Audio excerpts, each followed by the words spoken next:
Welcome to The Hypnotist, the show that gives you inside access to cutting-edge hypnosis with real clients facing genuine issues. Brought to you by the hypnotherapist demanded by celebrities, CEOs, and even royalty, Adam Cox. These recordings took place live from Adam's clinic in London's world-famous Harley Street. This podcast features powerful hypnosis, so do not listen while driving or operating machinery. This recording is not suitable for those with epilepsy or severe mental health issues. So, get yourself comfortable and enjoy today's episode of The Hypnotist. Hi, it's Adam here, and in this episode of The Hypnotist, you're going to be listening to a hypnosis session for a client that had extreme feelings of anxiety and anticipatory fear at either real bugs, lizards, insects, cockroaches, but also the possibility of where they may be. And there is a distinction between the anxiety that you feel when you are in front of something real. So if you're afraid of dogs, if there's a dog in front of you and your heart starts beating faster, then that is a fear response. Sympathetic nervous system kicks in. Anticipatory fear would be if you have a fear of dogs and someone invites you to their home and you know that there is a dog in their house and you start feeling anxious at the idea of going to their house. That's anticipatory fear. And this client had both. And normally they come hand in hand, because if you have an intense fear linked to a trigger, a stimulus, then the brain doesn't like that feeling of intense anxiety. So the anticipatory fear, paradoxically, is giving you the fear that you would experience if you were actually in the presence before it's even there. And that can actually lead to a feeling of wanting to avoid that situation, because a false evaluation often gets made, which is, well, if just thinking about it makes me feel anxious, how could I even get close to actually being in that vicinity or doing that thing?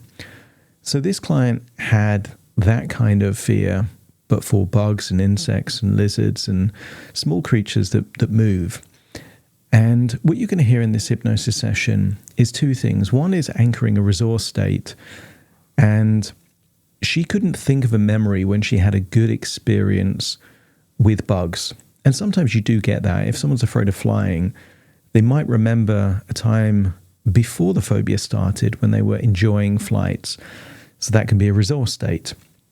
This client couldn't ever recall feeling fascinated or playful around small animals like this. So we couldn't anchor the resource state from her own experience. But she was of a similar age to me that she could remember Steve Irwin. And if you're not familiar with Steve Irwin, he was an Australian TV presenter, but also someone with a big enthusiasm for animals that most people would consider dangerous, but he had such a fascination and enthusiasm for them. So what you're going to hear in this hypnosis session is using that quality, that resource state, to use a principle called the law of dominant effect. The law of dominant effect effectively says that you can't feel conflicting emotions at the same time. And the more intense and the stronger of the emotions displaces the weaker of the emotions. So that fascination, that enthusiasm, that curiosity, and also humor, you're going to hear a lot of things that link to humor in this particular hypnosis session, is designed not to be real, because little bugs don't have personalities and voices, but it's a catalyst to create fascination or this ridiculous element of things that then creates a humor state, which means there's no space left for anxiety. So although this was created for a lady with a fear of bugs and lizards, if you have any consistent triggers that make you feel anxious, but not even anxious all the time, maybe it's disgust or maybe it's anger, try this similar kind of technique on you. Follow the similar or equivalent suggestions, but update them to be relevant for you and your particular trigger. If you want something created bespoke for you, there will be a link in the show notes where you can schedule a free consultation call to explore working with me. For now, though, find a quiet, comfortable place where you won't be disturbed, relax, and enjoy the session.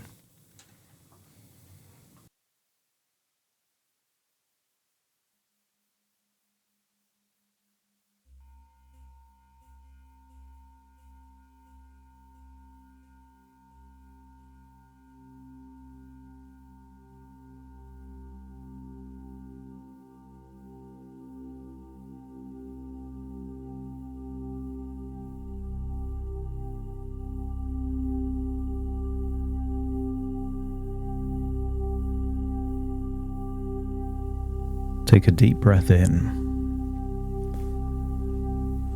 As you breathe in a resourceful feeling of calm and relaxation.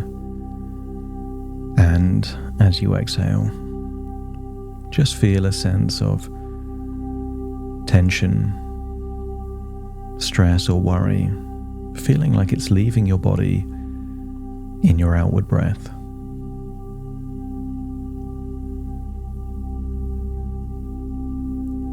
The deeper you breathe, the more relaxed you become.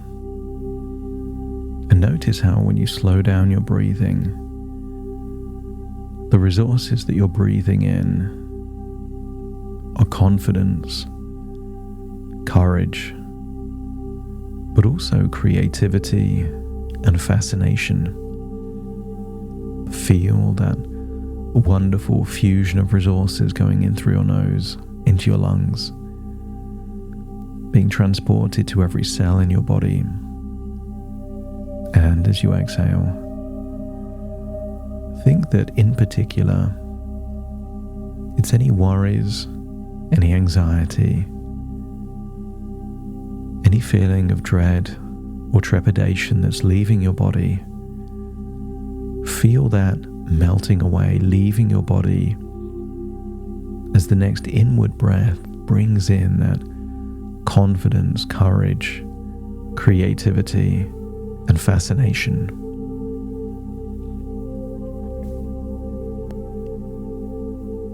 Breathing in and breathing out. I want you to use the power of your imagination to go back in time. Imagine being perhaps just 4 or 5 years old. Imagine what it would have been like to have made a friend when you were so young that had a fascination for animals, all creatures. Maybe you could imagine them as a young Steve Irwin type of character, that any creature was a source of immense fascination, giving them exuberance and enthusiasm. And imagine that that was your very best friend, that whenever you would play together, you would spend your time exploring, particularly outside in gardens, near ponds or rivers. Imagine spending time interacting with animals, and all of that enthusiasm and fascination of that imaginary friend of your childhood would naturally, effortlessly find its way into you. Imagine how you would feel being perhaps just 4 or 5 or 6 years old, seeing a creature that you'd never seen before, but instead of feeling uncertainty or anxiety, imagine the very first feeling you feel is pure fascination, curiosity, and intrigue. And in particular, I want you to imagine that the more disgusting the creature, the more fascinating it becomes. Almost like you're seeing an alien creature that is harmless but interesting. Imagine being a small child and feeling that way.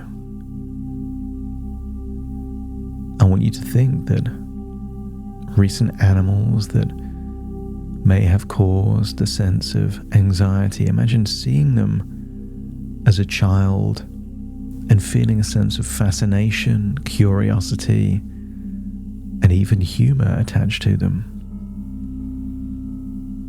That if they are disgusting, then it makes you laugh or smile. Children love laughing at disgusting things, and imagine that's your experience. The more disgusting the animal, the more hilarious it becomes. And imagine going all the way from your childhood all the way up to your present, feeling that that's how things are. And imagine that there is a way of perceiving animals as guests, and that all guests are either invited or uninvited. A pet, either your own or someone else's, is an invited guest. But an animal that just finds its way into your home or garage, bathroom or kitchen, may very well be an uninvited guest. But just because they're uninvited doesn't mean they're dangerous. And imagine all the time from your childhood to the present day, you found them fascinating or curious, or a source of endless amusement and entertainment. Imagine that whole timeline from being 4 years old all the way up to the present gives you a different perspective. And I want you to imagine walking around your own home, garage, bathroom or kitchen. But imagine each uninvited guest almost like a character in a humorous cartoon, each with its own silly voice and comical antics, making you smile each time you see them. Maybe you can give each creature a funny personality. Maybe one is the grumpy old man of the spider world, and another is the hyperactive youngster, making their presence amusing rather than alarming. I want you to scan your body for where you feel curiosity within you, and feel your curiosity grow about these creatures. Wonder about their lives, what they do each day, how they contribute to the world. Feel that fear is turning into fascination.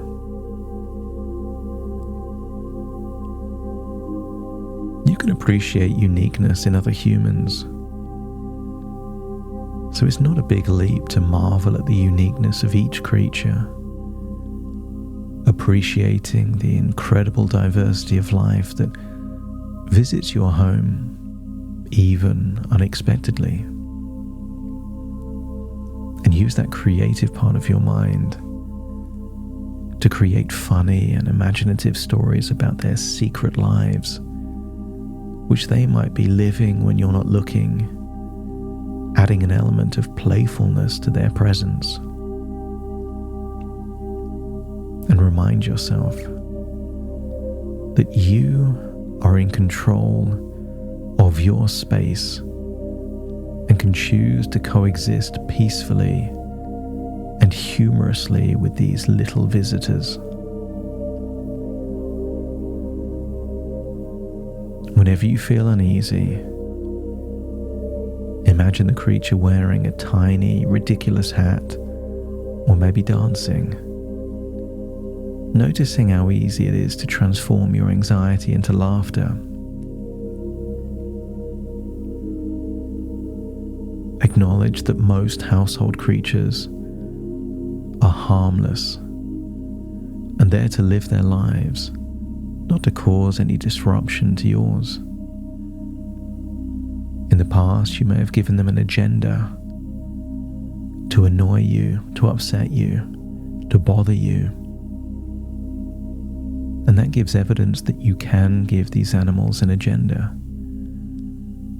But what if you gave them humorous agendas? That they're playing a game of hide and seek,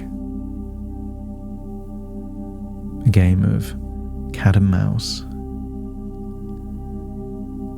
that they're an old-fashioned escapologist trying to escape the traps, to break in or break out. Or maybe they're on a secret mission. And with every uninvited guest, set yourself the challenge to learn one fascinating fact about its species. Because when you increase your knowledge and interest, you increase your empathy. And as you increase your empathy, there is no space left for anxiety.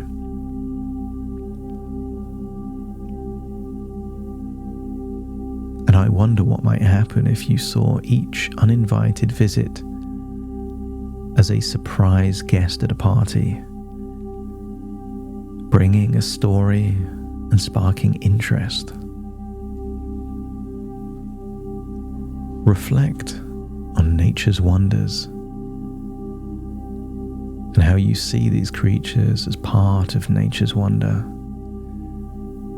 and how your home is in some way connected to the larger ecosystem.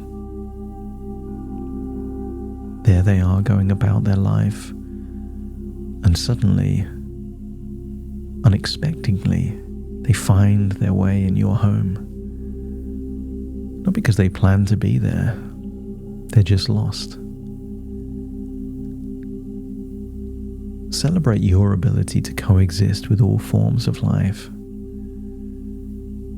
feeling empowered by your tolerance and kindness. Or maybe you could practice accepting these visitors as just a natural part of life, recognizing that every creature has its place in the world. Or maybe you find yourself narrating a day in the life of these creatures, as if you were making a documentary, adding a layer of grandeur and comedy to their existence. Or maybe you could adopt a guardian role. If you were to consider yourself a guardian of your home, a guardian that humorously manages the comings and goings of all, including these tiny little creatures, that might change how you feel. Or maybe you could visualize yourself living in harmony with nature, where every creature, big and small, is part of a joyful household. Allow your mind to fill in all the gaps between this imaginary childhood all the way up to the present. Imagine a life of fascination and humor connected to all creatures. Imagine that each creature has a special mission in your home, like a knight on a quest, or a secret agent, adding a layer of storytelling and fun to their presence. Or, if you see an uninvited guest, use a light-hearted warning, perhaps like, "I see you, Mr. Ant. No crumbs here today." The dialogue can come back and forth as you could perhaps imagine a response in that funny, humorous voice. Or maybe you could appreciate the roles these creatures play in the ecosystem,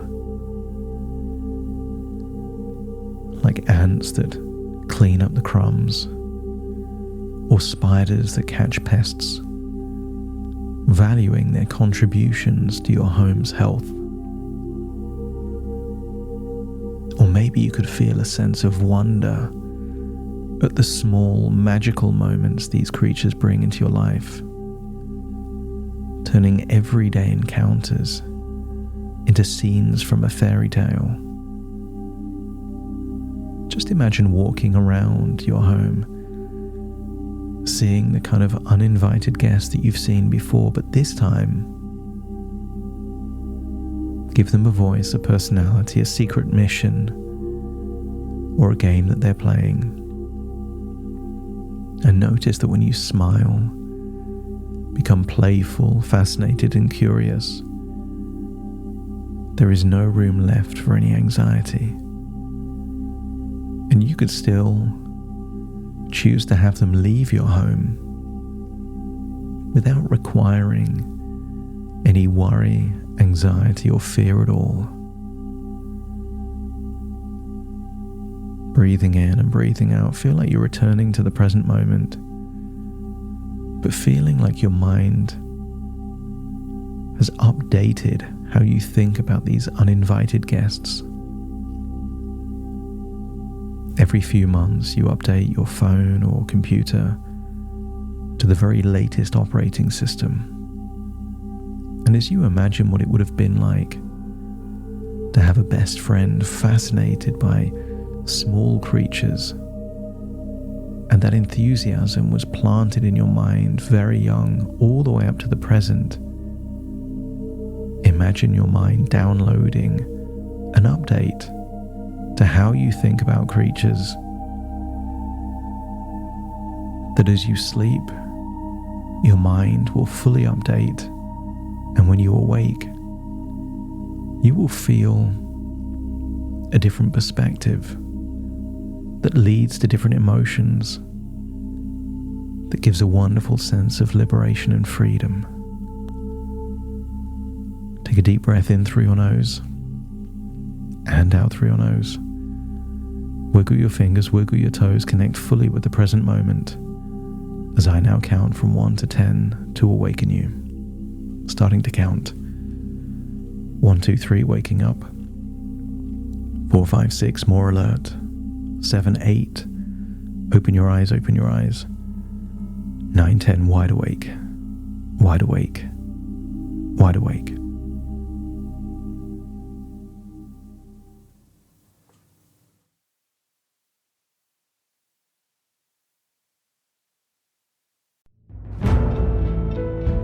Thank you for listening to The Hypnotist with Adam Cox, the show that gives you inside access to cutting-edge hypnosis with real clients facing genuine issues. To automatically receive the latest episodes, please subscribe. If you'd like to support the show, please share this episode with just one friend you think it could help. And if this episode helped you, please leave us a 5-star review.